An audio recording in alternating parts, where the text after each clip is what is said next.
Hello and welcome to CIS224 Data and Information course. My name is Ryan Schwartz. I will be with you teaching the course over the next 15 weeks. Would like to say right off the bat that this is my first time doing this course online, so I apologize if there's any hiccups. I know that there's already been some hiccups with the email. Some of you had to wait quite a bit of time before I was able to get back to you. It's now set up, ready to go, so hopefully we won't have any more problems, and I will be checking the email daily from here on out. I'm not used to sitting in a room talking to myself, so that's something I'm going to have to become a little bit more comfortable with, and hopefully as I do become more relaxed, things will go a little bit more smoother. That said, I would appreciate any suggestions or comments that anybody might have to make things a little bit better. If you've taken online courses before and see anything that we could do better, more than likely I will have recorded most of the videos before the first class, but I am not above editing any of them if we can see something that would make the course better or the videos better. My general approach for these videos is going to be to keep them in bite-size formats, so anywhere from 10 to 15 minutes. That may kind of break some of the things up that we get into. Some of them may take a little bit longer than 15 minutes to talk about, but we'll try to find a good stopping spot to make sure that we keep the format. Doing that in order to make the course a little bit easier to consume. That way you can do it at your own pace rather than have to sit and listen to me drone on for 2.5 hours. There will be some interactions as we go along, especially in the SQL portion of it, to talk about Access and showing how to write the scripts in Access. But a lot of it will be the slides. So another warning, I am unable to access my IU or the email from my work. So there seems to be an issue with the firewalls. I don't know that I'll be able to get that worked out, but just so you know, I may not be able to respond to you during the day, but once I get home or if I work remote, I will respond to you and check my emails again on a daily basis. So a little background about me. I actually got my start at Immaculata University. I used to work for the safety office and developed a parking database for them, as well as a student incident database for them in Access. So I have some experience with Access, creating databases, and I will, when we go through the presentation on Access to show you how to use it, we'll show you and talk about the pros and cons of my experience with Access. I graduated, like I said, I graduated from Immaculata University. I've also graduated with a master's degree in IT from Penn State, and I began my career here at Immaculata University, my IT career, as an administrative systems liaison, which is a long-winded way of saying I interacted, was a go-between between users and the tech side, DBAs, and other technical side of the banner system, which is the student database. So I helped implement that many years ago. I think the company's been bought out and renamed, but I'm not sure. But I worked on the student side, so I worked with all three colleges, the grad school, continuing ed, and the traditional school, and I worked with all aspects of the students. So from enrollment and registrar's office, worked with the different colleges, helping them get the reports they needed, helping them mail out letters to students, getting the course schedule put together and done online, and making sure that the database was collecting the information that all the different users needed in order to do the business for the university. Once we got the banner implemented, I left Immaculata University and went to Comcast, where I am currently at. I worked originally out of their data center in Westchester, and there again I helped roll out a lot of different projects. I worked with the biller, and everything that happens at Comcast eventually winds up going through the biller. So I had my fingers in almost all the projects that came down, from Xfinity Home, which was a security system, and has blossomed into so much more. One of the projects that I'm particularly proud of is Internet Essentials. Was called Internet Essentials. It was an attempt to bridge the digital divide by offering affordable internet access to low-income families, and it's something that we continue to do today. That's a little plug. I left the Westchester Data Center and moved on to the Keystone region. Comcast is broken up into many different regions. Keystone is roughly from Lancaster to Ohio, from West Virginia up to State College in Scranton. I manage a team for reporting. We're pretty scattered throughout the state as well, from Lancaster, Shippensburg, Pittsburgh, across the state. And we support all aspects of the business. So we support the care representatives, which are the ones that answer the phone call. We do metric reporting for them. We help them understand how long people are on phone calls. Do they solve the problems the first time on the phone calls? We also support the reporting for the technicians, tech ops, the people that come to the house to do installs and trouble calls. Again, we help with routing the trucks. We help with the different reporting and metrics that the technicians are graded on. And then we also do finance, so we do budgeting, we do projected budgeting, we do customer counts, we work with marketing to select different customers for mailings that are necessary, and then we also work on a wide variety of projects that Comcast is doing. We use a lot of different tools that we won't be covering all of them here, but we work with Toad, PL SQL, Tableau, Cognos, Teradata, a wide variety of different tools to access hundreds of different databases. So we have databases for commissions and sales, databases for tech ops and customers and understanding customer demographics. So there's a lot of stuff that we deal with, and I will try to bring some of that experience here to this course when we talk about the different databases and give you some of my viewpoints as we go forward. And I will be asking you for your opinion and what experiences you've had as well as we go through the course. So enough about me. Let's talk about course expectations. So I have some expectations that I'm hoping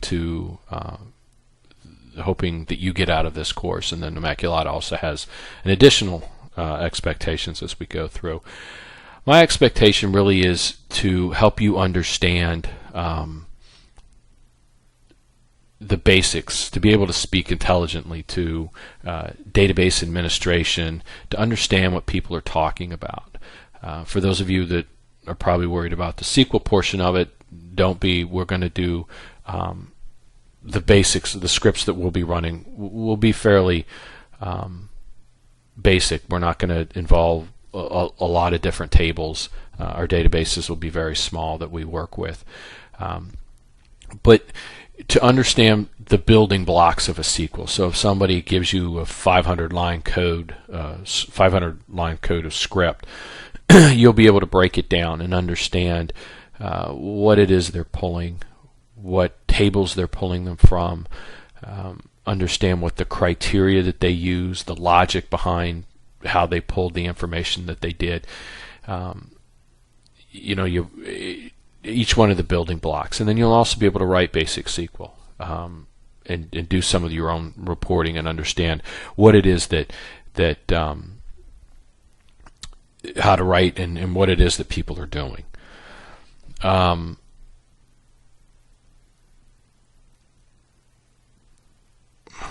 Sorry about that. And then for the database side, to understand what it takes to set up a database, to again, if somebody talks about primary keys or conceptual design, you'll understand what they're talking about. You'll understand what a primary key is, what its purpose is, how difficult it is to set it up, the reasons behind setting it up, and again, you'll be able to understand all of that, the jargon and some of the things that people would talk about when they talk about database. As for Immaculata, they want be able to, when you're finished with this course, to be able to design and create a relational database. That will be a project that we'll talk about later on in the course.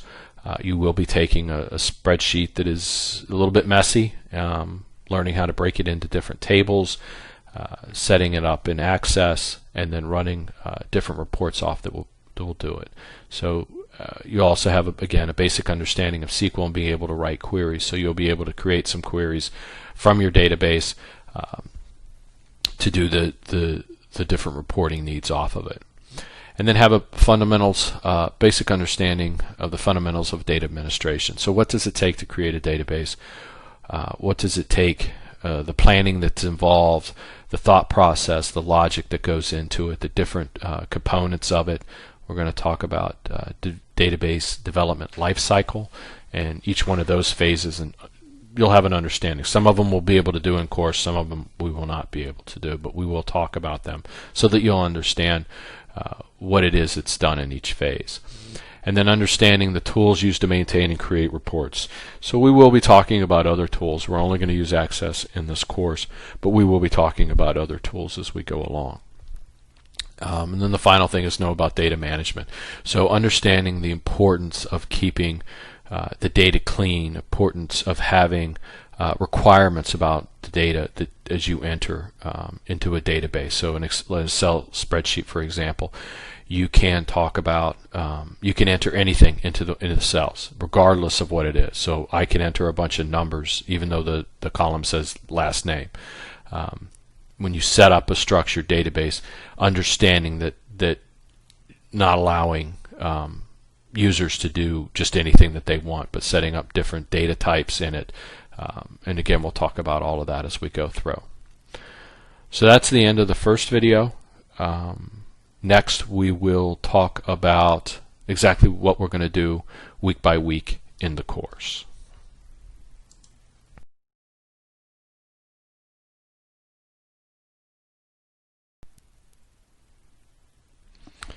Hello and welcome to the second video for the course. We're going to be talking during this video about the course agenda, timeline of what we're going to cover, what will be expected each week as we walk through. We'll talk about the grading and a little bit about the project, just so you get an idea about what's to come in the weeks to come. So tonight, we've already talked a little bit about it. We're going to talk about database and its parts, specifically around database management system. We're going to talk about the components of that.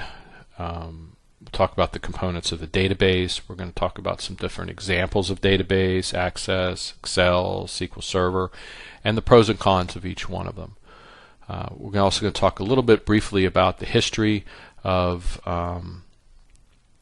databases,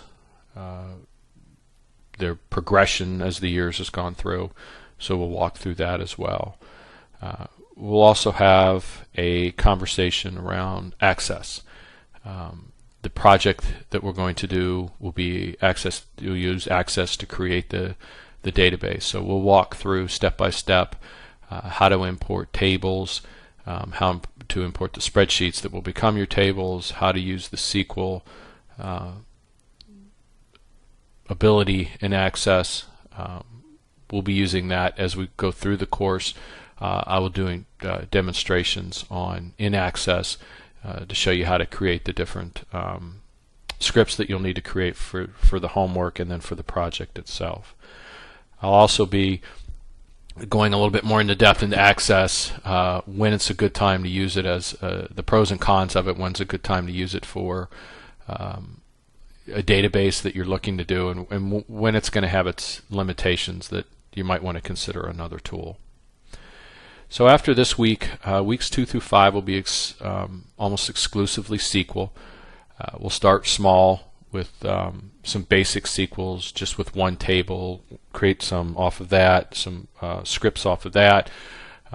We'll talk about the best way to write the script, and give some pointers through there, and then eventually we'll progress into joining several tables together, writing some subqueries, doing formatting and aliases as we go through. There will be a midterm. It will be almost exclusively on the SQL portion of it, so looking at scripts and deciding what's wrong with them or figuring out how to write them. And then weeks 6 through 10, we'll be talking about database development lifecycle and relational databases. Again, we will walk through the different steps of it, planning, requirement gathering, conceptual design. There's the last 3 steps we'll just briefly touch with, but just so that you know about them: the physical design, construction, implementation, and rollout. We won't be really covering them within the project, but we will talk about what would be done during those phases. And then weeks 10 through 15 will be a time frame for you to work on your projects. There will be things due during some of those weeks, little phases as you go through and create that. But that'll be a time for questions of anything that you have, and we can work through. And then there will be a final, and the final will be based primarily on the database development lifecycle.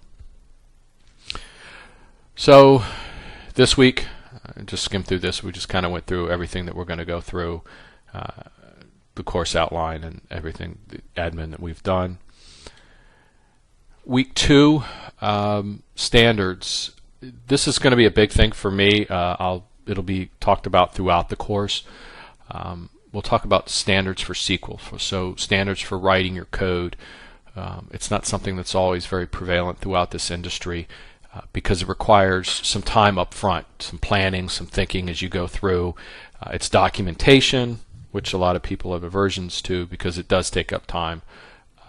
But I cannot stress enough, and I will try to stress enough throughout the course, how much time it will save you on the back end. We spend hours and hours wasted, my team and I, trying to understand code that is either written by somebody else who's not on the team, or somebody on the team that was written 6 months, a year ago, trying to understand what the logic is, and if it was entered in correctly the way I'll show you, it would dramatically reduce that time. But we'll talk about that later, and just get ready to listen to me preach about it. So then we'll talk about basic selects. We'll cover select star, select as, aliases, ordering operation, and then some basic operations as we go through, and, or, in and out. And then that'll be for next week. The week after, 3, we're going to spend a lot of time on data types. So we're going to talk about char, dates, integers, that kind of stuff. Understand what the different type of the fields look like, what they feel like, and then when you do the scripting, you're going to have to understand what kind of field you're looking at so that you know what kind of conditions you can place upon it. And then we'll continue with the logical SQL. We're going to talk about subqueries, touch on that a little bit as we go through. Week 4, we're going to start talking about more than one table, so having multiple tables, and that's where we'll get into joins. Joins are going to have outer joins, inner joins, and then the different concepts between that, and then trying to figure out unions, which is joining all of something, all of one script with all of another script. And we'll talk about, there'll be Venn diagrams, and we'll walk through that as well. Week 5, we're going to really get into subqueries. We'll talk about where's the best use for them, how they fit in. Subqueries are usually for more complex coding, the script writing than we will be doing here. But it's important to understand about it and not to become some people get a little jittery with subqueries and trying to understand. Really, it's just another building block within the script, and once you kind of break it down to its own and understand what it's doing, that's really where it's not that complicated. And again, through standardization and adding comments will really help you later on to understand what it is that you're doing. And then we'll talk about what's the difference between inner joins and subqueries. We'll also start working on some aggregation, so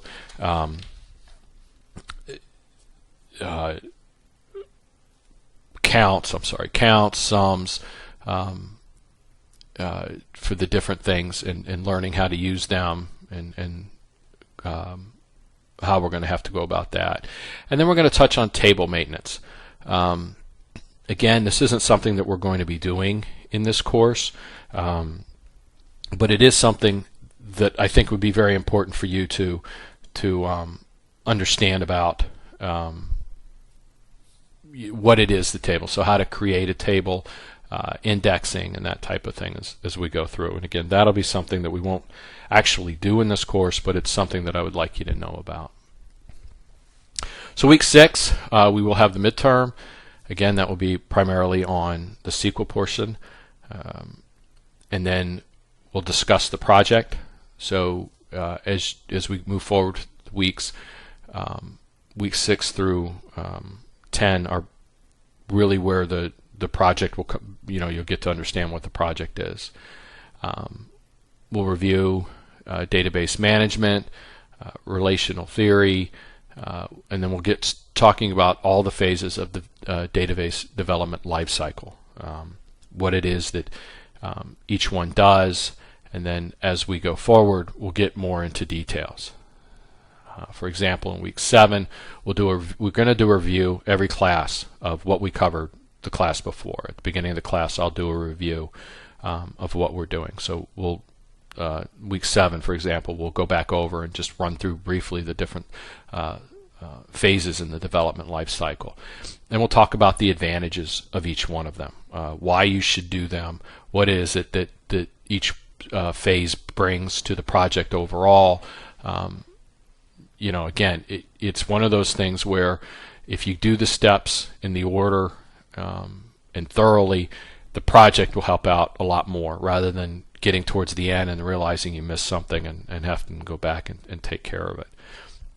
So week 7 will really hone in on the planning phase of the development life cycle and the requirement phase, and we'll talk about the importance of those, what it is that you would do during those phases, and things that you would make sure that you accomplished before you moved on to the next phases.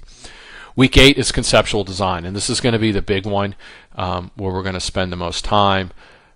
It will be probably the most time that you'll spend during your project as well, so I really want to give it its own week to really talk through and walk through what it is that what you're going to want to do. We're going to cover data modeling, developing the relationships between the table, what you have to think about when you're developing the relationships, and then we'll walk through that as we go through. Topic 9 is going to be normalization, and really what this is making sure that you have just the right amount of information, not too much, not too little, in your tables. You're going to make sure that the data in your tables are clean. So we'll go through the first 3 levels of normalization, which takes care of about 90% of what you would find. Topic 10 is going to be the logical design. So we'll talk about naming conventions. We'll talk about data types, integrity constraints, referential integrities, indexing on tables, and all of that would be accomplished during this phase of the development life cycle. So we'll cover that as we go through. And then again, topics 11 through 14 are going to be the project. You'll work on those. Again, there will be a few deliverables during that time, just to make sure that you're getting the concept, and if there's anything that we need to work through before the final is due. And then we will also have the final, which will be primarily on the development life cycle. So let's talk about the important stuff, grading. There will be discussions after every class. Usually it'll be articles, or there will be questions that I have. For example, we'll be talking about this week just where you feel you are with SQL and some of your experience, just so I can kind of get to know each one of you. Again, because we're not in a class, this is usually where everybody would introduce themselves and that, but we'll do it through a discussion on this, and each week there will be a discussion. It won't be a major thing. And then quizzes, and again, it's going to be 2, 3, maybe 4 questions. Some of them I have worked up, and nothing's gone over 3 questions so far. Usually it'll be with the SQL, to write a SQL script. Here are the tables. Tell me what it is. This week we'll get the spreadsheets into your Access database that you create. The midterm will be worth 25, and both of those are worth 10% each. And then the midterm will be worth 25%. The final will be worth 30%, and then the project itself will be worth 25%. So that is the overview. If there's anything that I've missed or any questions that you have, please feel free to email me, and I will answer them that way as we go forward. The next video will be on the history of databases and sort of where they've come through. Thank you.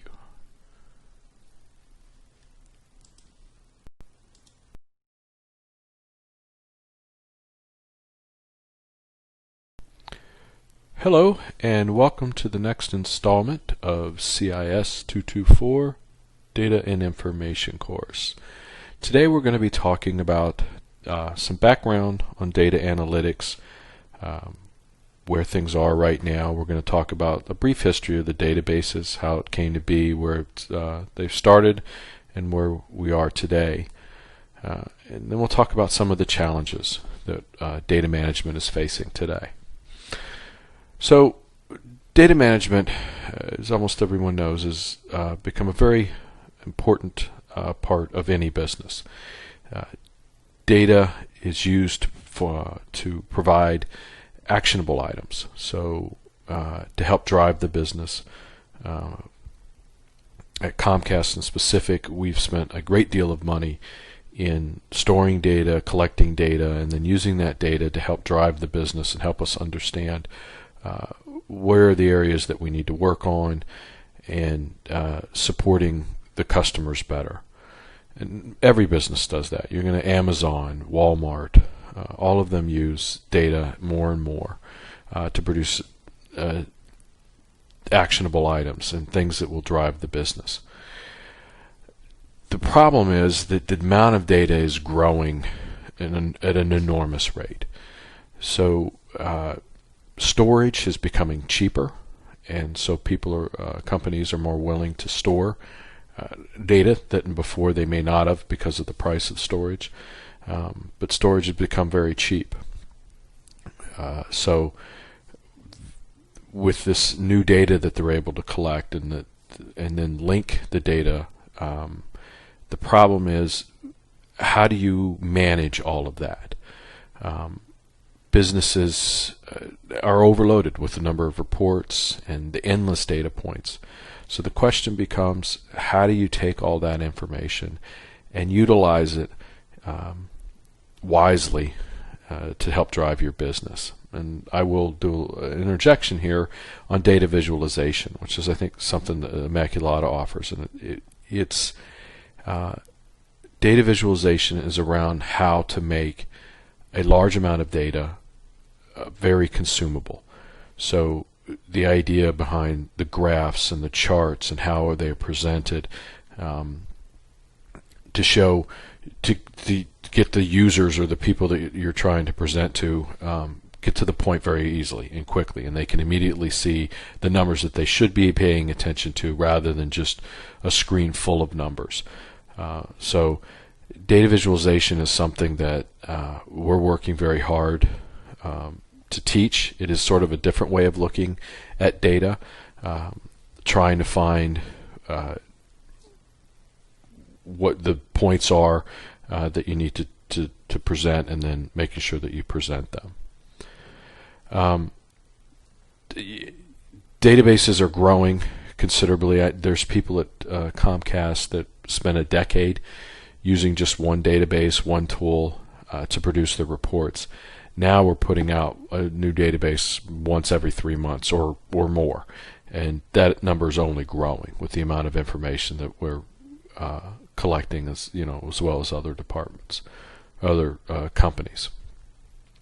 So it's very important for data analysts to understand the business, to understand how it's being collected, how it's being used by the users. So again, we go back to the exceptions. We need to understand how the business utilizes the database and goes forward and collects the data and uses the data. Data can be stored in many different ways, and is stored in many different ways. Almost regardless of the size of the company that you work for, they may have a whole farm of servers that they store most of their databases on. But I almost guarantee you that people are going to store some form of a database on Excel spreadsheets, and maybe even in Access. It's something. Everybody knows Excel. A lot of people know Access, and so they'll use those spreadsheets to store information. And in essence, they are many databases. So understanding Excel and understanding how it works and its limitations is important.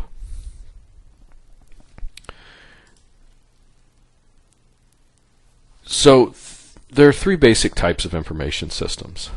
Transaction processing and systems is usually the largest because it does keep transactions. So every time there's a sale, every time a product is inventoried or taken, is moved around, taken from the warehouse to the store, there's a transaction that happens and it goes through. This data is often called operational data.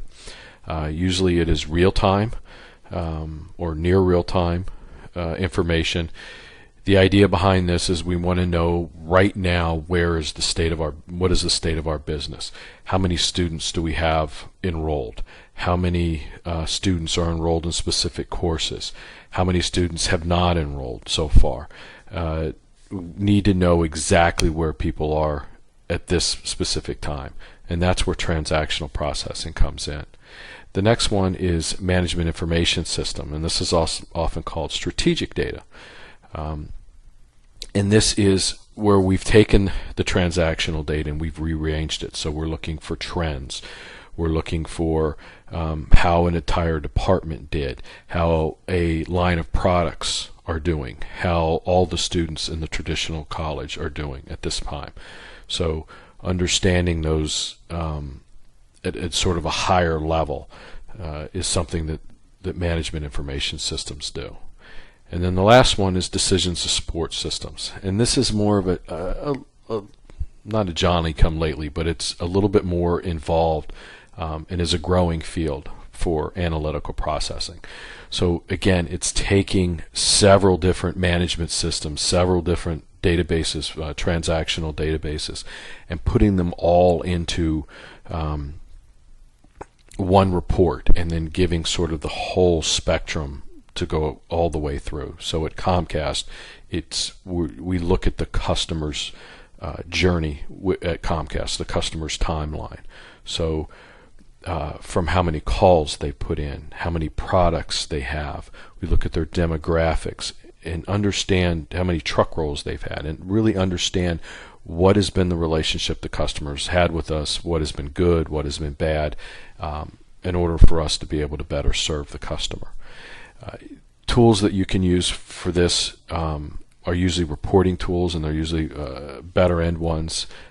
Tableau and Cognos are some tools that we might use going forward.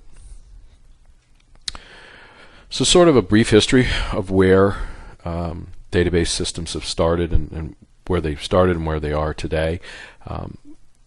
Roughly in the 50s, and these are all sort of general timelines, the file system was created, and it was done on magnetic tapes, so similar to records. Information was placed on a tape. That's back when they had the huge rooms full of these magnetic tapes spinning. The problem was that once you put the information on, it was very difficult to change. So it was very difficult it took a little bit of time to go back in, look at the tape, find out where the information is in order to make the changes. So if a customer did an address change or a product price was changed, it was difficult to go back in. And then a lot of times only one person could work on a tape at a time. So reporting was very slow and cumbersome. So there was an attempt in the 60s for hierarchical. It's a tree-like structure. I guess you could call it the forefather of relational databases, but it was very rigid. It didn't. It wasn't adaptable. So once it was set up, you really couldn't make a whole lot of changes on how things were done with it, and it really didn't meet the needs of business as business changes rapidly. So Network and Spatula both came out roughly in the 70s. Network was a little bit more flexible in how it represented the relationships between, say, customer and product, or student and courses, but it still really wasn't flexible enough going forward. And Spatula was more about geography, locations, also referred to as GIS. So it brings us to where we are today. Relational databases started in the later 70s. We started using tables, and then the relationship between those tables to store the data. This meets 90% of business needs. So it's still the most widely used type of database system today. And again, it's what we will talk about throughout this course, and how it's set up and working. And for the most part, it's probably where you'll find where you work, where most are doing. The next one is object-oriented, which was started in the 90s, and really it was to handle situations that relational database didn't do very well with. This could include photographs, video clips, information that the relational database doesn't have, all those large files, unstructured data. Relational database really doesn't know how to handle them. It doesn't know how to handle the relationship between photos and customers. And it could also store information like student information. So if there was a specific way that a student's transcript needed to be printed, you could store that in an object-oriented database, and that's something that a relational database would have a lot of issues with so that's where it met the need for that. So challenges that are being faced right now. Again, we've talked about a little bit about this, but how to be the most efficient with this massive amount of data. How do we take this data and make it relevant? A lot of the issues is it takes a lot of time to go through the data in order to figure things out, and business is just getting quicker and quicker, so you have to figure out that the information has to be timely. It has to be something that you can look at and immediately figure out.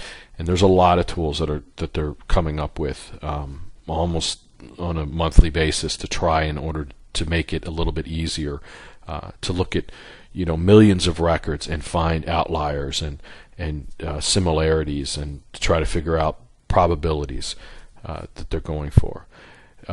There's a need to integrate various forms of data. So again, we talked about photos, videos, texts that go back and forth. You need to be able to understand and be able to search those texts. It's very difficult to search memo fields that just don't have any structure to them. You can enter anything you want in 150 words or less. It's very difficult to try to figure those in. So a lot of the surveys that are done now with comments that come in, they're free form, so customers can enter anything they would like, but it makes it difficult with relational databases to search them. So we need to be able to integrate all of that in order to create the reports. And we talked about this, how to analyze and spot train and look for the outliers. And again, going back, and I'm going to hammer away at this, it's important to understand the business, to understand how it's done. Every business is different. Every university is different on how they handle students and how they go about their business moving forward. And the last thing I want to show is sort of a quote from a statistician. He's actually for baseball. Said the most dangerous thing in the world is the right answer to the wrong question. And the reason that is if we if we have the answer to the wrong question, it usually makes us stop asking. So you constantly need to be thinking about databases and thinking about things and looking at them in a different light and making sure, did I really get the answer that I needed, and not just to the question that popped in my head. So that wraps up this one, this video. The next video we are going to talk about what is a database.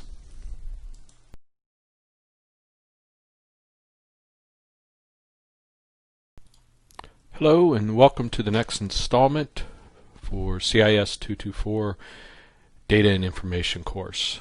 Today we're going to start talking about what is a database. So we're going to go through what makes up a database, some of the attributes of the database, and really what constitutes a database. So on the first slide we're looking at a database is a collection of individual items that make up an entity.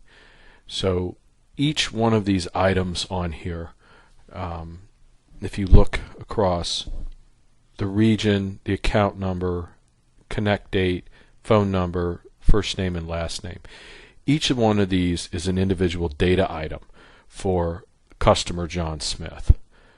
And then it goes down again with the different regions. And then if we look at another table for complete date, this could be the complete date, the order number, and the schedule date for an entity that is an order.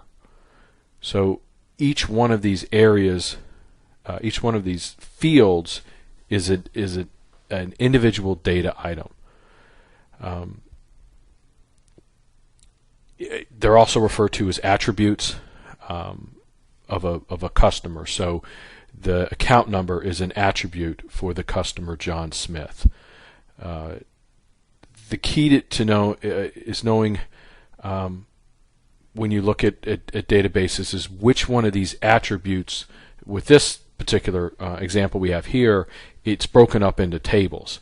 But if you had a spreadsheet where everything was mixed together, which you may come across, the trick is to understand which attribute goes in what table, breaking that up. And a lot of that we will talk more in really the second half of the course when we start talking about relational database and then understanding in what phase we decide that type of information.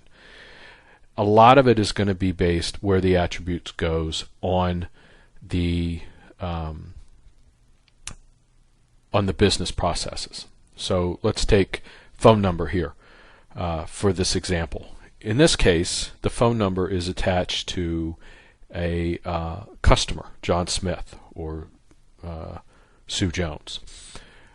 In another one, depending on how in your business, you may attach an order number to a telephone. So it all depends on the business rules, which again goes back to the absolute necessity of understanding the business and how it's run in order to be able to do these. It will determine how this information gets entered into your database, which will determine which table that information goes into. Understanding the makeup and of each one of these attributes is important. Let's take an example, the student database for Immaculata University.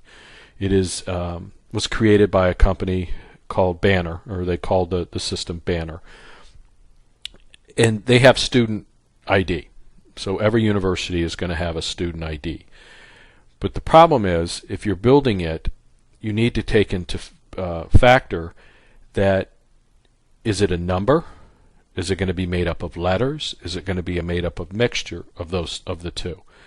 Some universities may say we want just exclusively numbers. So we're just going to start with student 1, student 2, and move on up until 16 digits, over time. Immaculata student IDs have letters at the beginning to denote what university the student is attending. So if you're building a database, you need to understand that different universities are going to handle that field differently.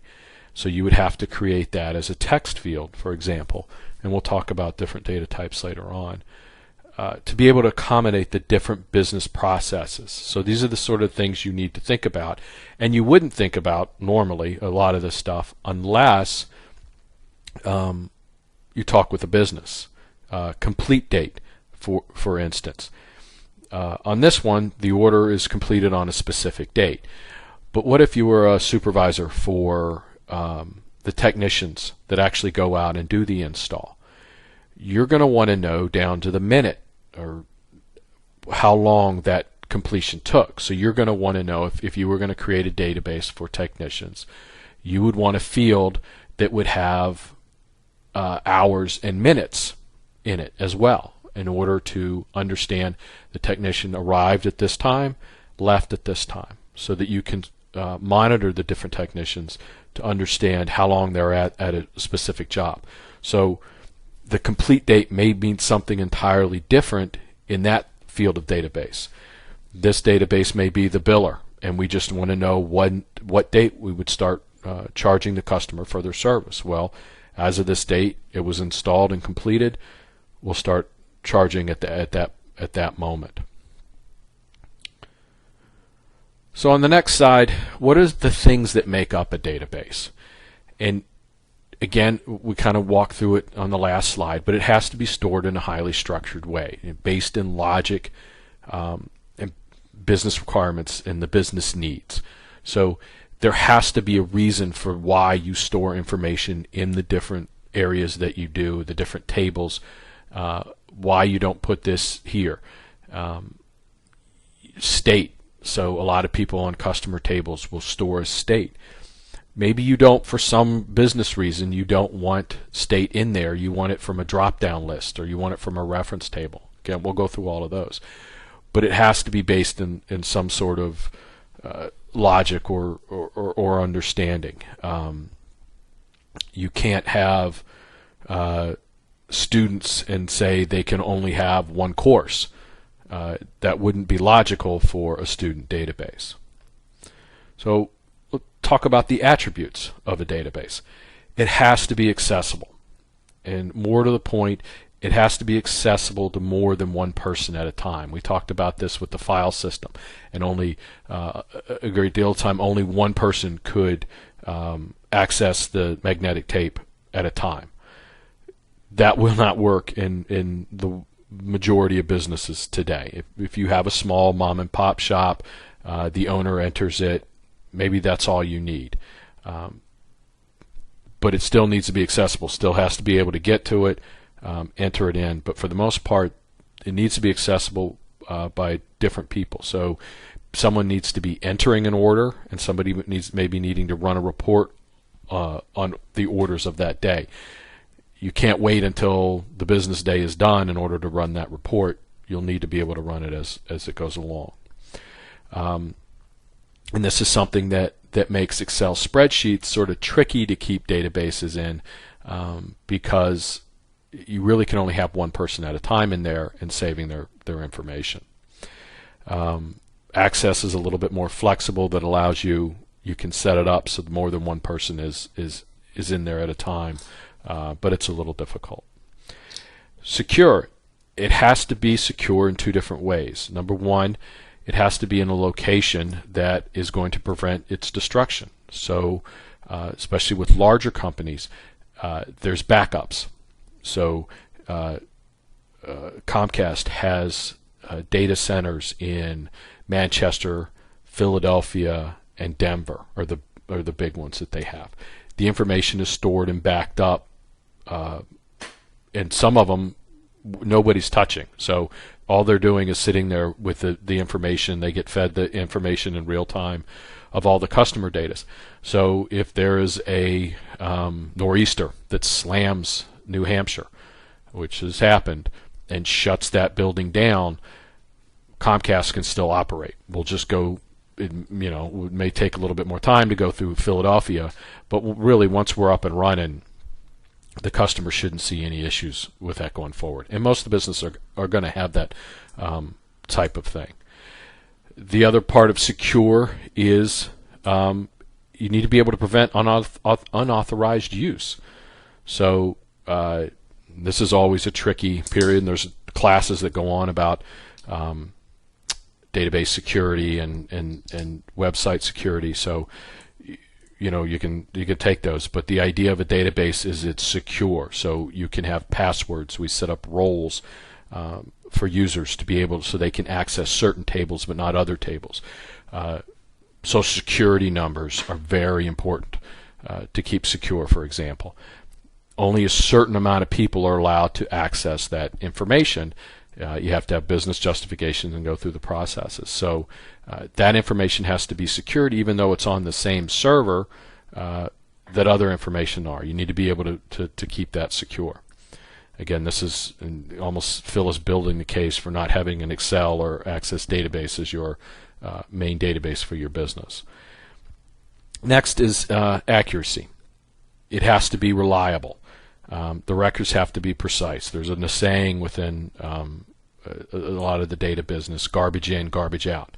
So if a user is able to enter anything they want,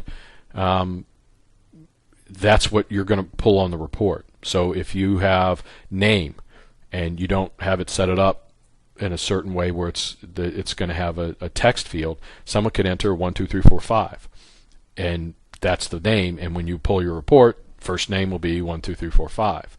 So we're going to set up integrity, referential integrity for the database, so that you're forcing your users to enter the information that you need. Going back to student ID number, if we decide that we want the first two letters to be CE for continuing ed, then we need to set up our student ID number when it's entered by a user, that they have to enter those first two numbers. If it's traditional school, grad school, whatever those abbreviations would be, that they have to be entered in. You can't just start with numbers. That's going to provide you with some accuracy. If you are replicating the information, a lot of times companies don't want you in the actual database that people are submitting orders into. So there's a replication that goes on that puts it into onto another server that you actually do the reporting off of. You need to make sure that that connection is reliable and that the transfer is occurring at the proper time. And this brings us into timely. It needs to be near real time. A lot of not always a requirement, especially when we start talking about strategic data. We're looking at more trends, so really it doesn't have to be a minute by minute, but it needs to be over a longer period of time. So we can wait a day in order to get yesterday's information because we actually want a full day's information. So that doesn't have to be near real time, but it does have to be up to date. You can't be a week behind because depending on your database, it may not be usable for your users. Again, going back to technicians, a lot of time their stuff needs to be real database. I need to know where my technicians are at this moment doing what install, so if I have to reroute somebody to another job, I know where they're at. I know where they're in the process. I can kind of guess when they got there how long the install should take, so I have some sort of idea about what's going on. And then it has to be relevant. The information that's stored has to actually mean something. Example for a student database. There's no real reason to keep track of a student's hair color. It doesn't serve any purpose. There's no reason for it. So it's not something that you would keep. So it's information that you may not need. So when you go through and think about your database, do I need this information? Is there a reason for it? Is there a business need? And again, this is going to go back to when we talk with our users to understand what the business requirements are. And this goes into the database should represent a model of reality. So if it's a sales and orders, it needs to meet that. You need to have based in reality. Somebody makes the sale. The sale just doesn't spontaneously happen. So you're going to need to store that information in a specific spot. A sale is connected to an order.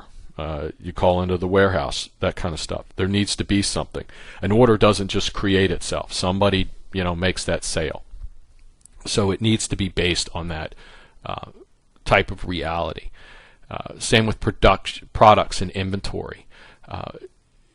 You can't have 20 of nothing. You actually need the product, so it needs to have that relationship going through.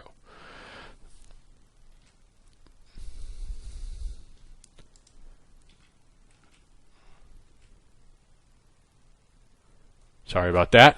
So, and then finally, stored in one or many locations. So there has to be some place that the information is kept.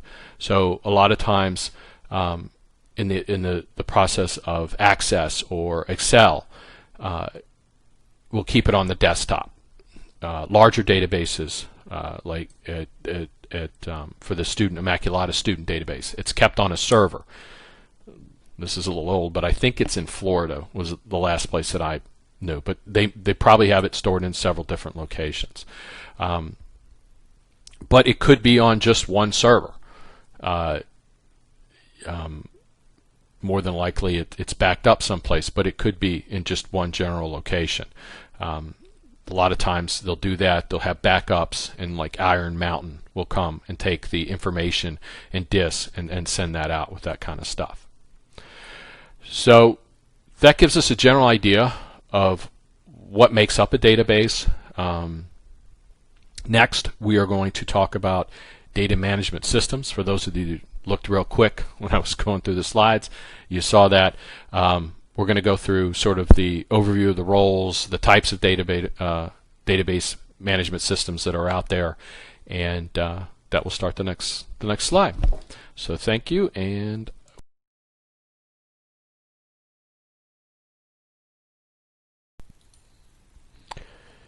hello, and welcome to another installment of CIS Data and Information. Today we're going to be talking, in this video, we're going to be talking about database management systems, or DBMS. So what is a database management system? It is in high level, it's basically a layer between the user and the database. So it is the application and the engine. And a lot of times the application and the engine are the same. Behind the scenes they're different, but to the user they much look the same. For example, Access. Access is an application and it's also an engine. And we'll talk about what the different parts of. Sometimes, in the case of Teradata, which we will talk about, the application, engine, and database are all the same thing. Teradata has a database that it calls Teradata, and then it also has an application, strangely enough, called Teradata, that is the application and engine. So the main job for the application and the engine is to allow the user to utilize the database, create tables, and then report off of those tables, and to have an understanding of what's in the tables. So that is the main use that we have that database systems do. So let's talk about the type of databases, and there are many. When I did a search, I came up with a couple hundred and quit looking. So as you can see on this list, and it's not in the order of most heavily used, but there are the top ones on here. So you can see Access, which has what the SQL referred to as JET. It has a little variations, and you're going to find that all tools have different variations of SQL, the PL SQL, ANSI SQL. The basics are the same pretty much across the board. However, there's a little bit of variations, and when we go through SQL and discuss in Access, we'll talk about some of those and point those out just so you have an understanding. If you ever have to use it, there are some differences out there. So Access is a Microsoft, comes with the Office Studio that they produce, and it is a relational database, which is why we're using it for this course. It's a desktop application, so it stores everything. And again, Access is actually all three things: an application, an engine, and the database itself. So all the information is stored on that. Downside being that if something happens to your desktop, you've lost the information. It's not backed up anywhere unless you back it up on a disk or a hard drive, but it's not stored anywhere. Another one I would point out here is MySQL. It is an open source, much like Linux, so it is extremely popular. Just for that reason, because people are able, who have the technical skill sets, are able to modify the application and the engine within MySQL. MySQL talks very well to SQL servers, which is also a Microsoft product, so it makes it very attractive to especially a lot of mid-sized companies. Another one that I will point out and talk to, it's something that Comcast is beginning to use and is an up-and-coming area, is the Teradata. Teradata is a relational database. It is the full spectrum, so it is also a application, an engine, and a database. And then the heavy hitter, which is Oracle, which is the #1 used overall, is the Oracle database, and it pretty much the explanation for why it's so nice is right here. It can be used on mobile devices, but it's also not only a relational database, but it's also object-oriented, which we talked about in previous videos. Allows you to store large amounts of unstructured data, such as videos and pictures, or text, large memo fields. And it allows you to store them and then actually query off of them, so that you're actually able to look up the pictures and the videos and actually search on them. So it is still the juggernaut, it's still the #1. But Access is actually the 7th most used database. And again, the positive of it is it's easy to get a hold of. It's easy to use. I think you'll find it during this course. You'll find it very easy to pull in information and work off of it. It does have some drawbacks, but for smaller companies and smaller uses, it's very good. It's a very good database to go through. Oops. So let's talk about application, the application part of the database engine or database management system. The application primary is what the user will see. The user doesn't see the engine itself doing the work behind the scenes. It sees the application. So when you go into Access, the query builder is what you will see creating the information. The engine is actually taking what you do and translating it for the database. So the application allows the users the access to the data. It allows you to write the scripts. It gives you a form in which to write your reporting and pull that information back out. It allows you to choose what information you receive. So again, in this course we'll go through with SQL, your where clauses and deciding what tables you want to pull from.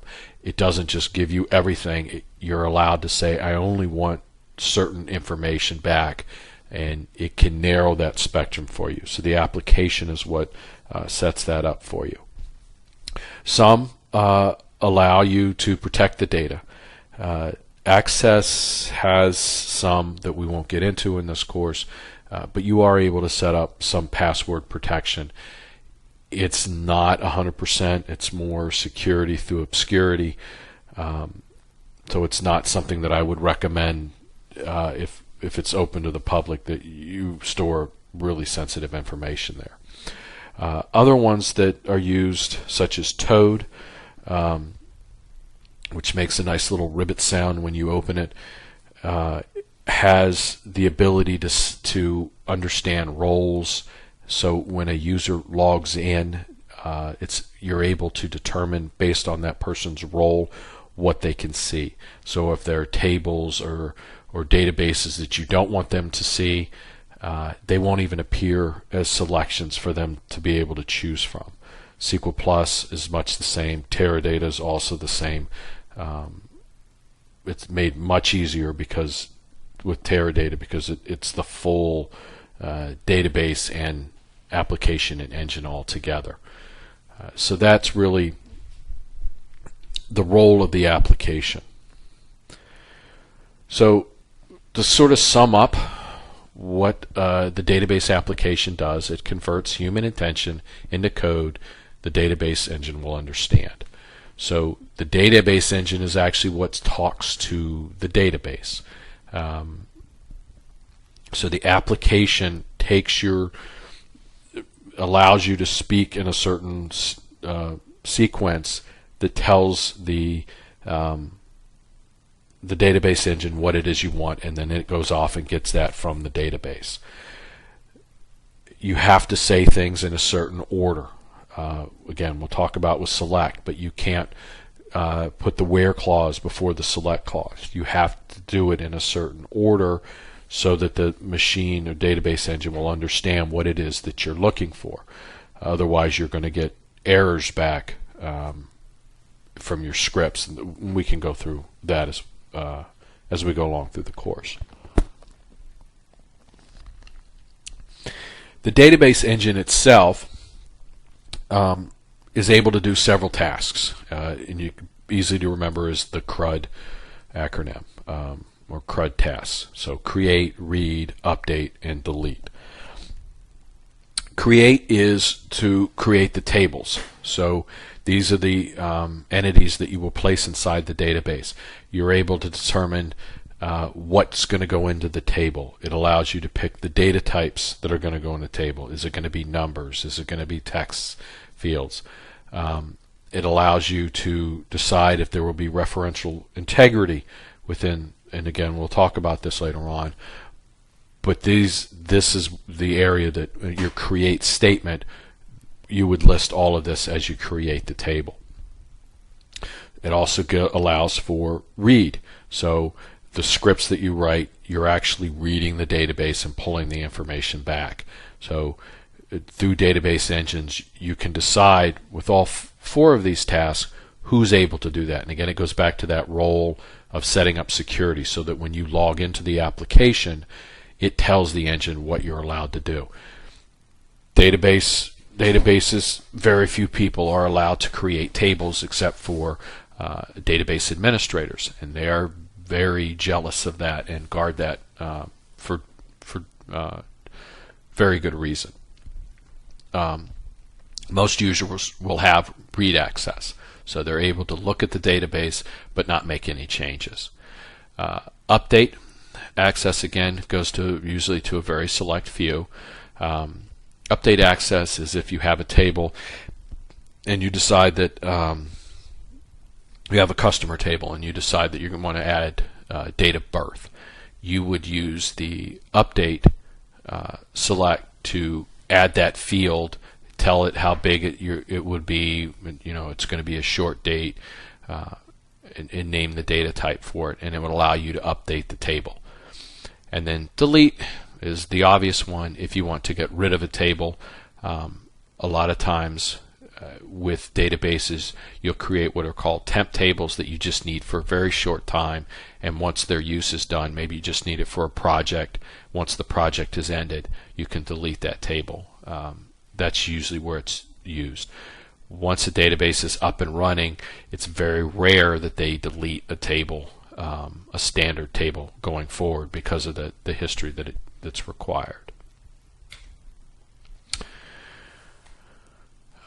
So as we've said, database management system contains all of these tools, and then the admin capabilities as well, and we won't really get into that, but you're able to monitor the database to make sure that tables have been updated. So if they're being replicated from someplace else, database application and engines can allow you to go in and see that the tables have been updated. It tells you what time, timestamp for when the tables are updated.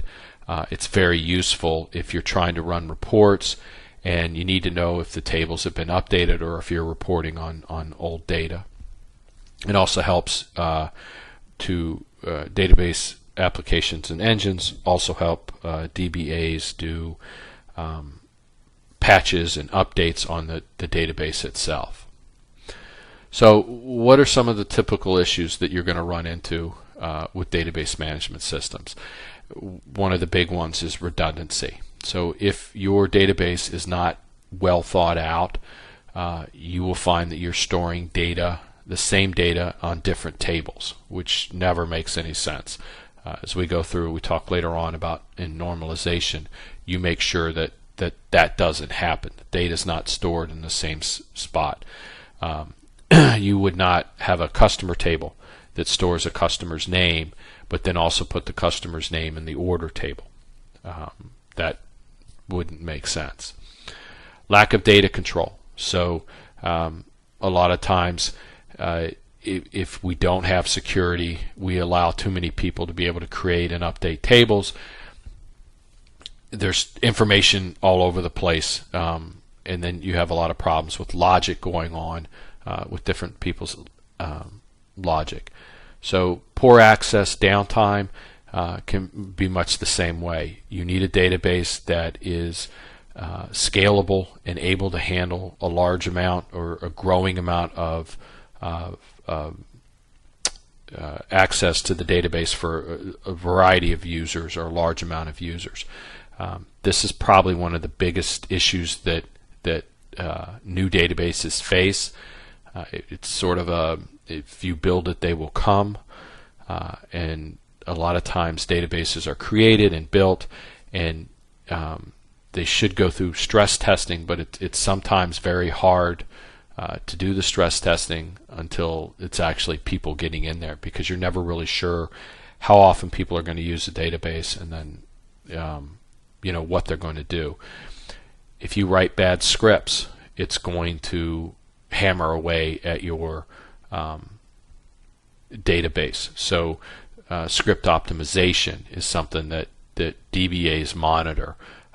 We get it all the time, well, not all the time, but we get it if our scripts aren't written properly in just the right way. They may come back to us and say, you're pulling a lot of data, here's a different way to run it. And again, it goes back to making sure that you're telling the database engine exactly the quickest and easiest way to do things. And then it doesn't handle exceptions. So if there's rules that businesses have, again, we talked about this in previous videos, businesses are built on exceptions. So if the database can't handle those exceptions, it's not a good database system to go through. So we've talked a lot about tables. I keep mentioning those words. In the next video, we're going to find out what tables are and what makes up tables.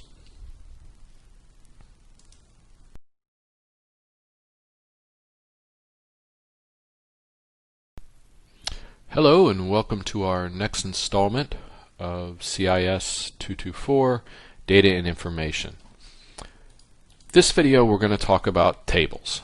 So we've mentioned tables throughout the course as being crucial to relational databases. And now it's time to answer the question, what exactly is a table? Table is the most important part of the relational database. Without tables, there wouldn't be a database. At least not a relational database. So they are really the building blocks of the database and what makes up the database, the very core of the database. There are other components to a relational database, but the table is by far the most important. So a table is two-dimensional. It contains a few features, but basically it's made up of columns and rows, much like in an Excel spreadsheet. So a column, for example, would, in this, what we see on the screen, would be the phone. So all of those phone numbers down would be a column. Rows are unique and go straight across. So the connect date, the phone, the first name and last name make up, for example, Sue Jones, the entity that is Sue Jones, and the columns would be her attributes. Really, if you want to think of a table, the columns give the table its personality. So by this table we could say that this was probably a customer table. And the connect date, the phone, sort of gives what makes up the table or what the table is about. The rows actually give its substance. So by entering the information into the different fields, we give the table its substance.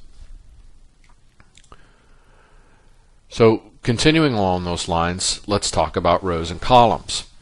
So columns can be called attributes, values, or fields, and store a single piece of information. So the connect date stores just the date that the customer was connected. It doesn't store any other information, the phone number or anything else. Complete date stores when the order was complete and nothing else. The first name, the last name, again, only store what's in there. The column are very important, especially when we talk about SQL. You will use the column names to pull the information back that you're looking for. So you will actually, in your select clause, and again we will get in further down what a select clause is where you will say, this is what I want to see. I want to see the customer's first name and the date that they placed an order. I want to see a product's description and how much it costs. So that is the information that you would pull, and you would actually use the names of the columns. So it's very important to understand the names of the columns in the table. The other thing you will use in your where clause of your SQL statement is the column names to pull conditions. So I want to see the connect dates for the customers that have connected in the last 6 months, and you would use the date range to do it. So it's vital to understand what the data type is for each one of the columns. And the columns are consistent all the way down. Everything will be the same data type. For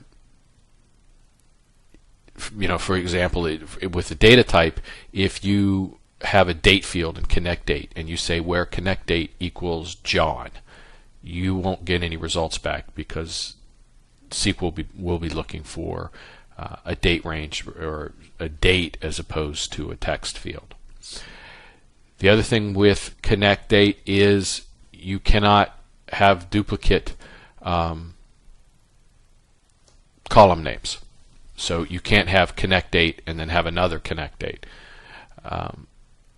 Each column has to be unique throughout. Again, it's obvious for obvious reasons. If you have two connect dates and you ask to pull a connect date, the computer won't know which one you mean. Now you can use, instead of first name, last name, you could do name 1, name 2, but that's frowned upon. And we'll talk about, when we talk about normalization, that actually breaks some of the rules of normalization when creating a table. So the other part of this is the rows. Rows can be called records and are made up of a series of values. So for a student, it would be it could be your home address, it could be your billing address, it could be your date of birth, your first name, your last name. It would contain your student ID. So it is just one entity. So in a row that contained John Smith's student, say student named John Smith, there wouldn't be any information in that row on Sue Jones or anyone else. So it would just contain their information for just that one single entity. Same thing for a product or an order. You would just contain what's in that order or just attributes of a single product. Rows also contain primary keys, usually contain primary keys. Again, if you're going to follow the rules of normalization, it should contain some sort of primary key. So a column would have a student ID, and in that row, that ID would be specific to that individual, or that product ID would be specific to that specific product. Your student ID is not used by anybody else and never will be within a database. It is unique. So that ID that you have will never be, in all likelihood, will never be reused going forward, which is another reason to make sure that your ID field is large enough to accommodate not only current students but potential students going forward. There can be, in a table, there can be 0 rows. Usually when you create a table, it starts off without any rows, and then eventually you enter rows as you go along. You may import rows from a previous database. You may import it from a spreadsheet if you're going into, say, a server-based database. But initially it could have 0 rows, and the table with that would be referred to as empty. For server-based databases, there is literally no limit to the number of rows that you can house for the most part. Databases holding historical knowledge especially are vast and may have tens of millions of rows. Some of the bigger data for data mining, when you start talking about clicks on a website, they have millions of rows a day or a minute added in. So it's really a matter of how much storage space you're willing to use up for the specific table. For if you're using Excel or Access for a database, there are limits. So Access, especially after about 1 million rows, starts to deteriorate and can't handle something that size. Your column name may limit you on how many rows you have. So let's say you have a column row and state is the primary key, and so you can only have one state. The state may only be represented once in a table. So obviously for the United States you would have 50 rows would be your max for that table. But otherwise you don't have any limits. Excuse me. Tables are not in any specific order. A lot of times it may look like they're ordered by, say, their primary key, but you can't always know that will be the case. So in SQL we will use something referred to as an order by clause excuse me, to pull back the results in the desired order going forward. So we have methods within SQL to make the data look the way that we would prefer it to do. But in the table, it can go in any order whatsoever.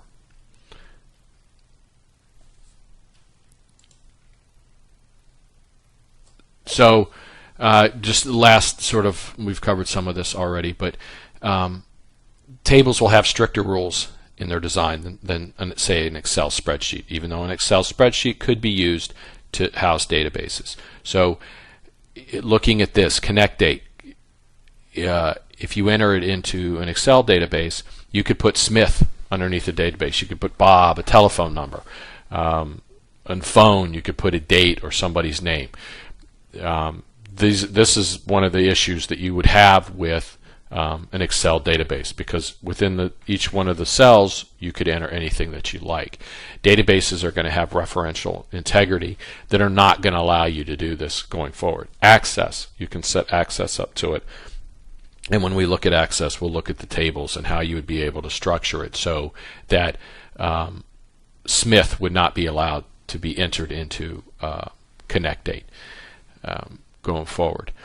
And it really is to as you go through, you'll see if you were to look at a table like this, there was no way you could write queries off of that. You couldn't say I need connect dates for the last 6 months with that type of information in it, because those rows would never show up. You can't say where the first name equals John or pull the first names, because you would get the date fields with that kind of stuff. So tables need to be set up very strictly in order to avoid these type of situations. And as we go through relational database and we talk about normalization and how to set up tables, we'll go through how to make sure that this type of entry does not happen. So that wraps up the PowerPoint portion of the first week, topic 1. The next 2 videos will be about access. So we're going to walk through access and talk about how to enter information. We have some spreadsheets that we'll enter that you'll need going forward to follow along for topic 2 of the next week's presentation on SQL, and then you'll also need it for quiz information in order to be able to follow along.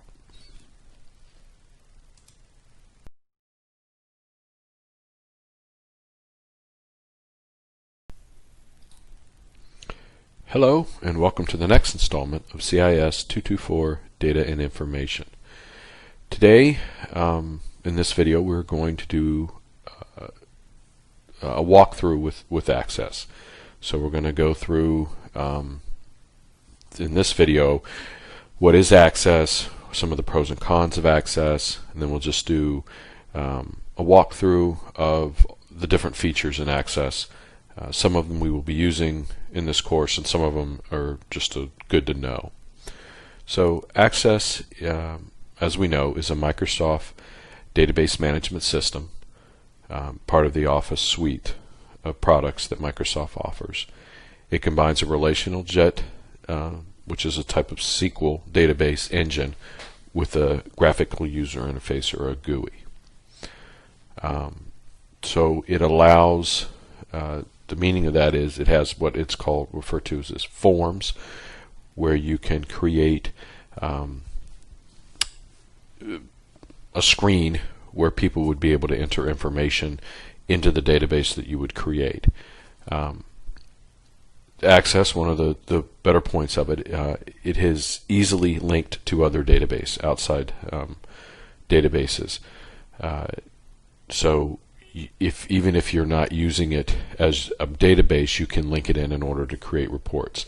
A lot of people that are comfortable with Access go about this route the same way a lot of people use Excel spreadsheets to link in, pull information in, and then if they feel more comfortable using Excel for filtering and other aggregations with the data, a lot of users like Excel because it's something that is very popular and a lot of people have on their desktop. It also allows for easy linking of tables and creation of relationships.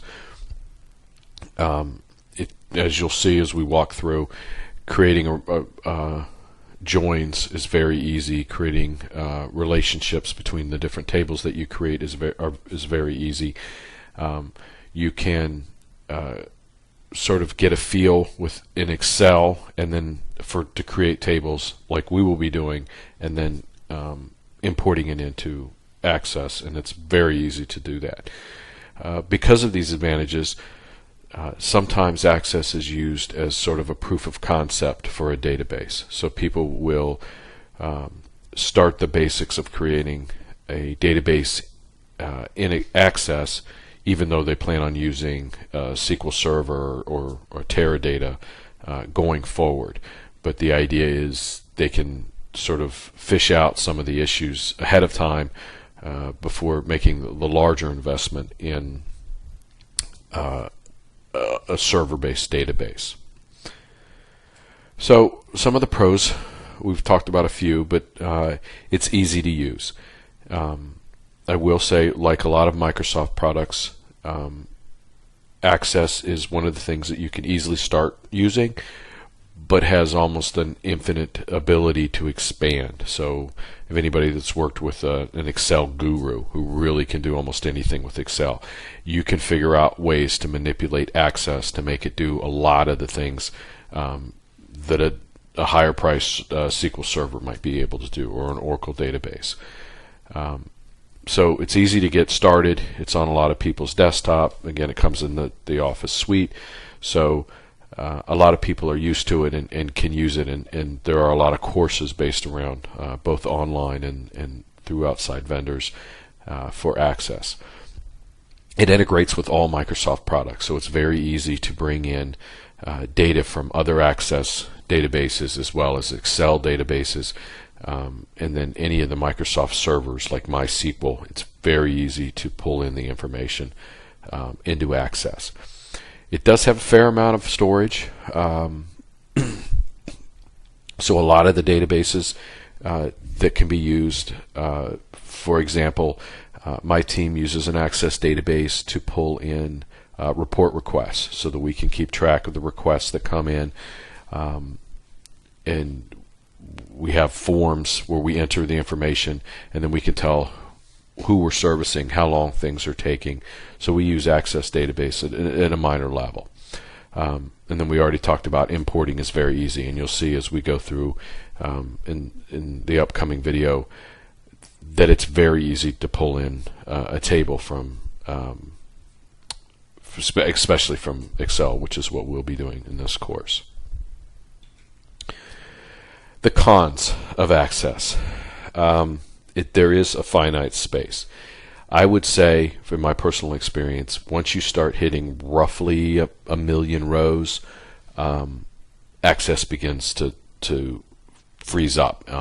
It doesn't do as well with the information. Reports can take a very long time to pull. Queries can take a very long time to pull, or it can just completely shut down. So anybody that's in the industry there's a saying that I've heard quite a bit, that Microsoft happens. Another variation is Access happens. I had a database many years ago that someone else had set up, they were pulling in information from other databases and then running queries on it in Access. It would run fine one day, and the next day would just completely shut down for no apparent reason. The SQL hadn't changed, the amount of records it was pulling in hadn't changed. It just decided that today wasn't the day I was going to do anything.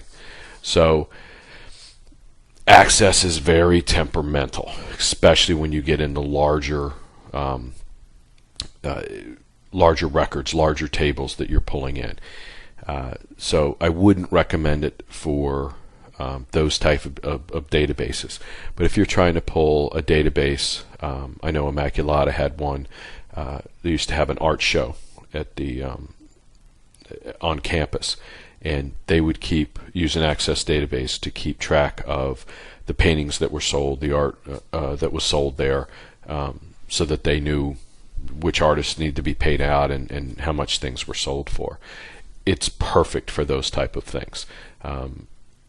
You know, I'm sure Immaculata wished they had sold 1 million pieces of art, but I don't think they got quite close to that. So it was very good for that. Pulled data and reports that were very useful. So it was a very good database. My experience at Immaculata with the parking database, again, there aren't 1 million cars, so even though when you're looking for a parking spot there might seem like there are, but you're able to use that database, and it ran fairly well until they replaced it with a more robust system. So finite space is definitely an issue, and it once it gets larger, it runs into a lot of other different issues. The second one is it's saved on a single file, so it's saved on your desktops. Again, and we talked about this before, if anything happens to your desktop, if something gets corrupted, all your information is gone, and it back up and can be very difficult. Again, you could save it on a flash drive or a disk off to the side, but you would have to manually do that each time, and it's very difficult to set it up so that it's in 2 different locations going forward. Another issue is real-time data. Access has a little bit of trouble pulling information in at real time, especially when it's importing. It can take a while to do the transfer replication. So depending on the amount of data that you're trying to pull in, getting real-time data can be an issue. So trying to use this for an operational database where you're pulling in a large amount of data can be very problematic. If it's a small amount, that's not really as big of an issue. Or if you're just using Access as the database and it's not a large amount of records, it's not that big of an issue. One of the big issues that I have is security with Access. I've heard a lot of people have said that they can really set it up to be secure. I have never seen one that I couldn't get into with a little bit of creative behind the scenes. If you are storing very sensitive information, Access is not something that you would want to do, something to use. So this to me is a really big concern with security and for databases. There are other databases that allow you to create roles within it that can really lock down tables that you don't want everyone to be able to see. Another issue with Access is updates can cause corruption. So as Microsoft rolls out new forms of Access, it can be upgrading them to the newer model can corrupt your files. So they don't always play nice. So if you have I think there was, and this probably dates me a little bit, but 2007 and 2010 Access, that era had a lot of issues, at least with some of the Access databases that we were using. 2007 did not translate very well into 2010, and then going forward there's always issues. And then, as you know, Microsoft sends out updates quite a bit, and you're kind of rolling the dice with Access, whether it continues to work or if some data can get corrupted. And again, from my experience, there doesn't seem to be any rhyme or reason for which table or which data gets corrupted. So that can be an issue going for the long term if you're trying to keep a database for the long term. The other is exporting has its limits. So I think the current one you can copy and paste out of a table is 66,000 records at one time. So again, if you're trying to export several 100,000 records, for example, we do mailing lists and we want to export customer's name and address to do a mailing list. If we were to use Access, we would have to do it down into byte size, which would take a lot longer. So there is some issues with how much data you can bring out and copy and paste out. You can put them. Access does have reports that you can create, but again, when you start getting with the larger numbers, it begins to have issues, and exporting the reports can be quite the problem. So that's sort of a background of Access. The next video that we're going to go over, I'm going to walk through opening up Access. We're going to do a walkthrough of some of the features, and then we're going to show you how to import the spreadsheets that I've placed out on Moodle. You will need those spreadsheets for the sequel that we will be doing to follow along with the sequel, and then also for the homework going forward. You can refer back to the next video when we do for our project, and again we will talk about that later on.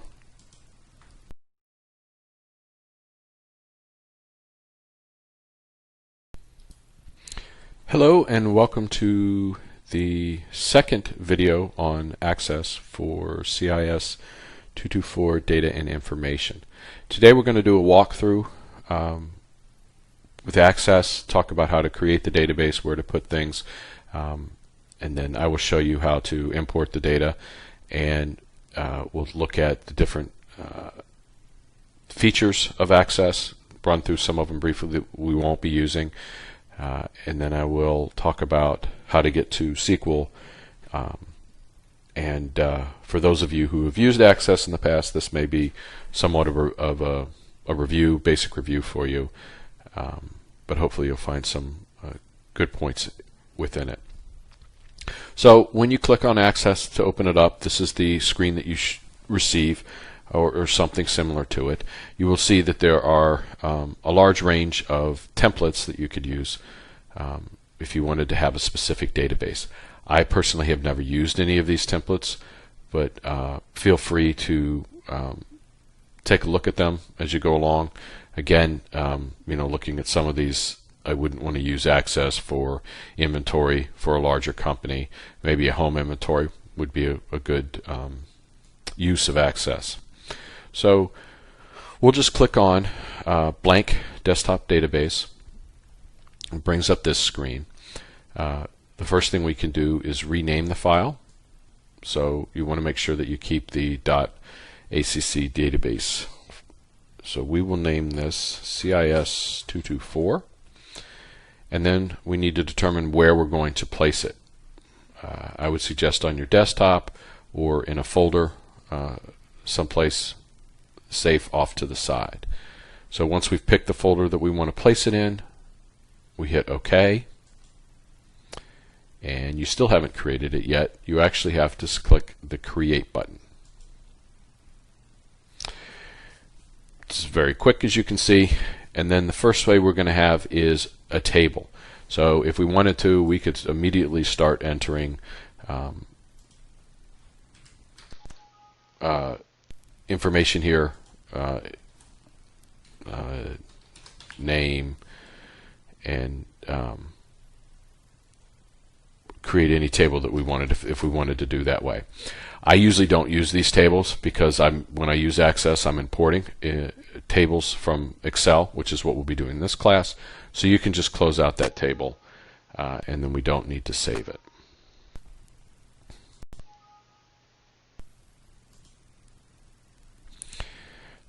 you will see that Access is full of warnings. So the home looks a lot. Again, you're going to get a lot of look and feel of other Microsoft products, so it looks like it has a lot of the feels for things that you would see in Excel, toggles, refresh, all. So if you have a link, this is where you would click refresh all, and it would link it. So if it's linked to an Excel spreadsheet, and the Excel spreadsheet gets linked up, updated, you would be able to click refresh and do it here. Spell check and all the rest, and then the different fonts as you would work. I don't know why you would want different fonts in the table, but if you were doing a report, this might be something that you would want to do. So just going across the tabs, we have the create. So there's an application part where you can actually create a database. It walks you through creating the tables, determining the different sizes, different data types. We will look at that when we walk through the spreadsheets that we're going to bring in. You also have table design, and this is where you could create your own table and just actually start entering it. So you could pick the column names and then begin to enter information into the rows. The next one is query building. There's a query wizard which actually walks you through. So if you don't know any SQL or any programming language whatsoever, you'd be able to use wizard. It is very clunky in my opinion, but a lot of people go ahead and use that, and it's sort of a drag and drop as you walk through it. The query design is what we will be using just to get things started, and then we will use the SQL view to create the queries that we will go through. So we won't be using it, but here's the form design, the blank forms. Again, this is something that you would use if you were going to use Access as a database. You would create forms that would allow you, after you've imported any data that you have, or after you've created your tables, you would use forms to be able to populate those tables. So it's a little bit more of a nicer interface than looking and entering into a spreadsheet. You can set it up so that it has drop-down menus so that the user can only select certain things, for example states, and that type of stuff going forward. Then we have, and forms can take, there's a lot here. So again, it's a basic, you can easily set up a basic form very quickly, but as you go along you'll learn that there's a lot of interactions that you can do with forms to make it a little more robust. We have report design, blank reporting. So this is where you could actually create reports that have graphs for export and going forward. Again, we won't be doing any of that. We're just going to be basically exporting into Excel. And then we have macros and modules. These are where you would set up jobs to run, or if you had special things that you wanted, buttons to do within your forms, to perform functions, to bring up reports. You can have macros that if you clicked a certain button, it would automatically pull up a report. So as you can see, Access is extremely robust with a lot that it can do. External data.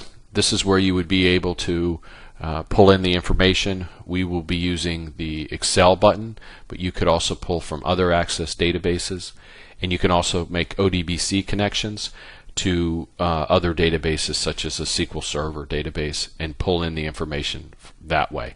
You can also see there's text files, XML from websites, and a lot more. So again, we talked about this. Access is very good at pulling data in and connecting to other databases.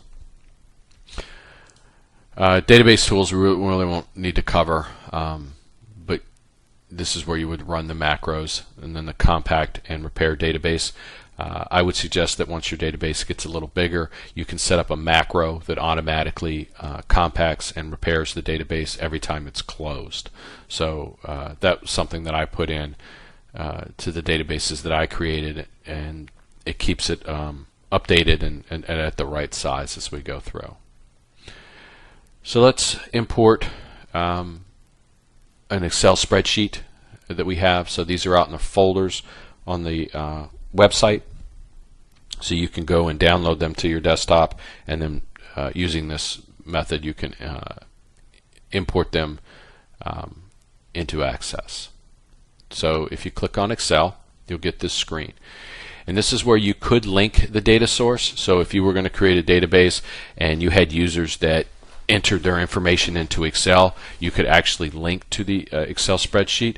So if they made updates on that Excel spreadsheet, it would make updates into your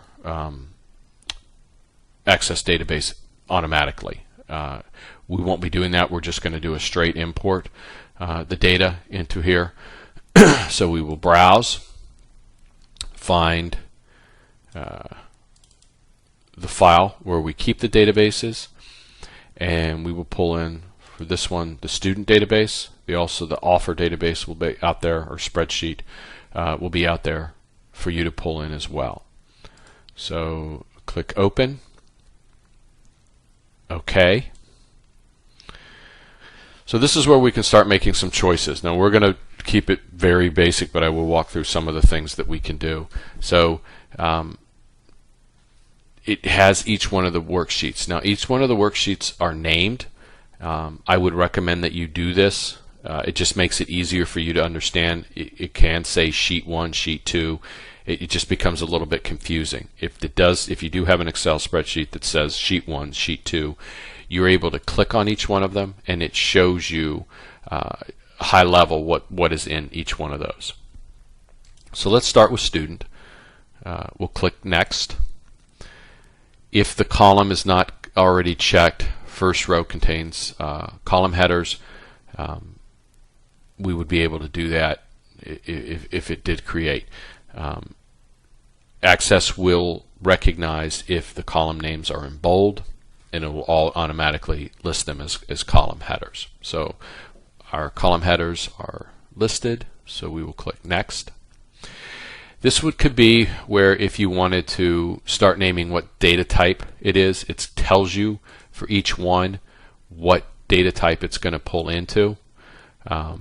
You can change that here if you wanted to, and we'll talk about data types later on, but we're just going to leave them. We will talk about indexing. You could do indexing here and what indexing is, but you would be able to do that way. The other thing is you could select if you didn't want to pull in, go back. If you didn't want to pull in first name, you could do not import this field, and it would not bring in first name. We do want first name, so we will leave everything as is and do Next. Access automatically wants to do a primary key. We will go more into depth to what a primary key is. You can choose your own primary key if you would so like. Student ID, start date, and again, primary key can be any one of the columns in your table. In this particular case, because we already have a primary key in student ID, we will choose no primary key. So we won't be adding any fields to our table. We'll click Next. This is where if you had sheet 1, sheet 2, sheet 3, you would be able to name it. Again, by naming the tabs in Excel, Access will automatically bring that over. So we have it student, which is just what we want. And we just click Finish. We give it a few seconds. Save imports. You want to close that. And then we have our student table. So let's take a look at our student table. You can open up. There we go. So we have our student IDs, the dates, which are listed as day, month, year, first name, and last name. And again, you saw I can click on each one of these to expand them just like you can in Excel. Excuse me. So looking at the student table, if we go home, we have these different views that we can look at. So right now we're looking at it in the datasheet view. If we go to the design view, again, we can see the different ways that the fields are being brought in. So first name is short text, student ID is number, start date is date time, and then if you click on the date time, it will actually tell you it's day, month, year, so with the name of the day. We're okay with all of that, so we will not save the changes. We can walk through the steps one more time. Excel, we pick the student database, open. We don't want to append the records to another table that we've already created. Is an option now that we didn't have before because we didn't have any tables. So if you wanted to append the records to student, you could do so. If it's a different table like we're going to import now, it would give you a lot of issues because the rows, the columns need to be exactly the same as what's already in student. So we are just going to do the import, so we'll leave that button clicked. We'll click OK. Now we'll pick courses, and we can see all the data. Next. Here, course name and level is not chosen, so we will click on headers, and it brings them in. Click next. We want to import all of the records, so we do next. We do not want any primary keys, so we click that button, and then next. That's the name of the table that we would like, and we click finish, and then close, and that pulls in our tables. So on the next video, we're going to walk through how to create SQL scripts, and that will be the final video for Access.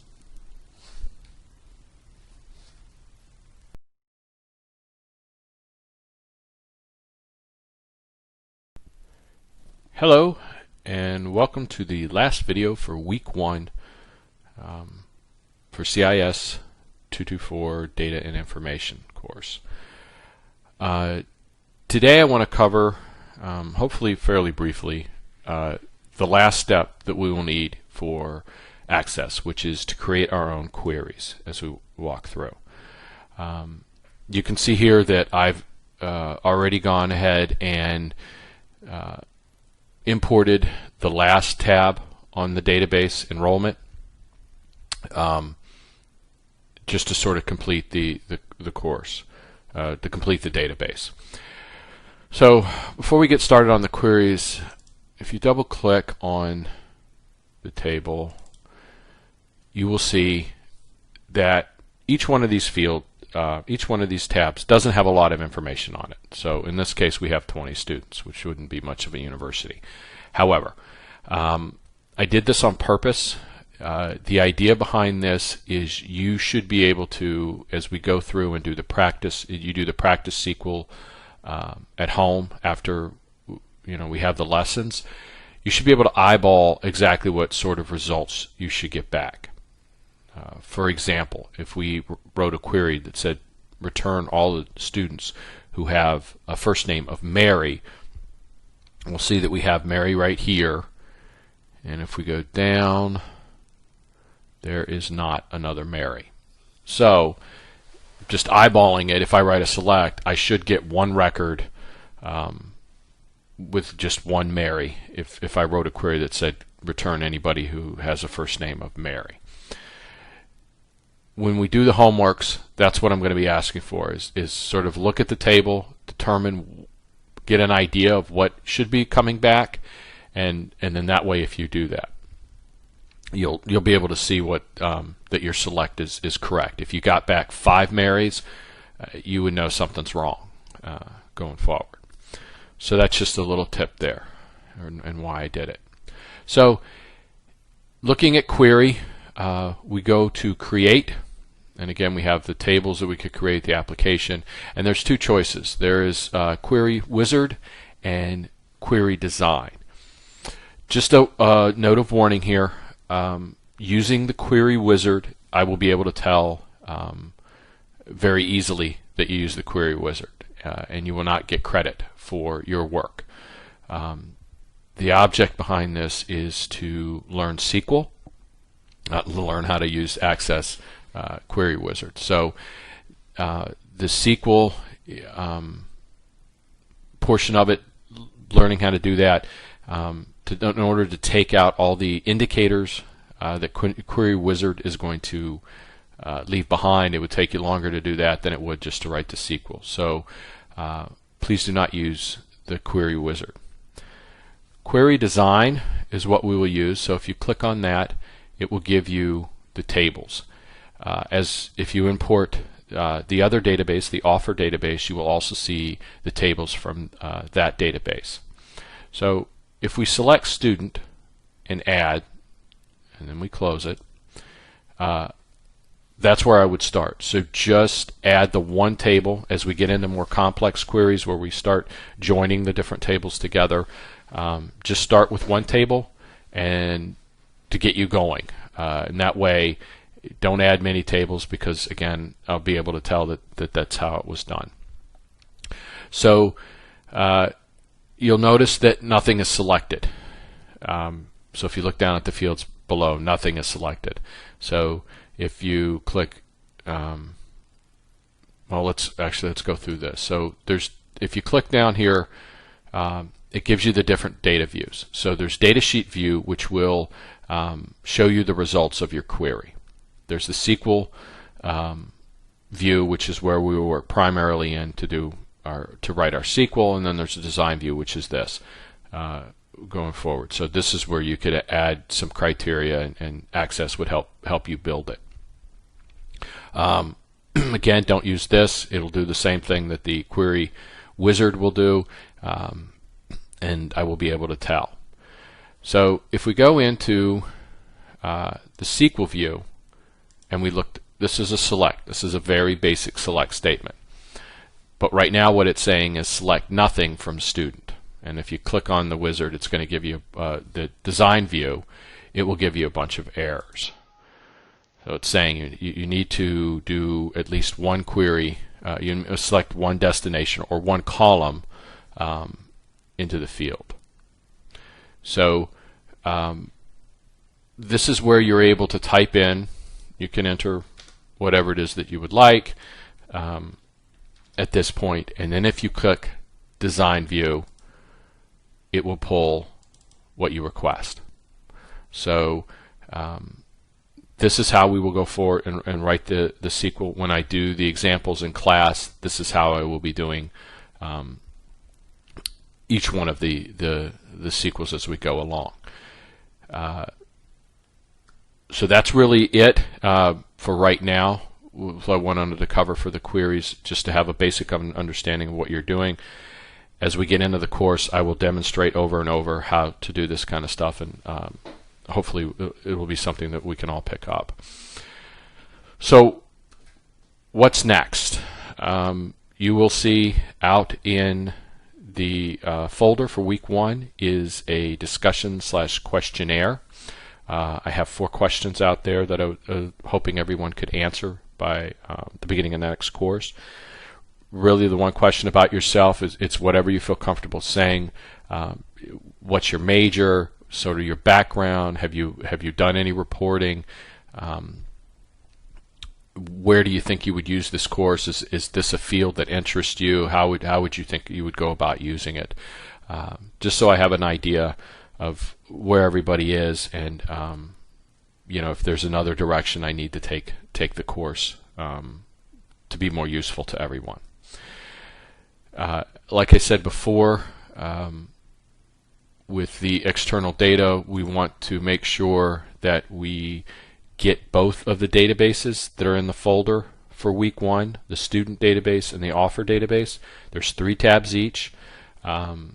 Make sure you get all 6 of the tabs in, or all 6 of the tables entered into your Access database. We will begin using those, especially the student one, immediately next week with basic, and you will need that for your homework / quizzes. I know I call them quizzes, but really I think of them as homework. I will be asking you to complete some sequels going forward. That's it. You have survived week 1 of the videos. I look forward to hearing from everybody, and we can get started on week 2.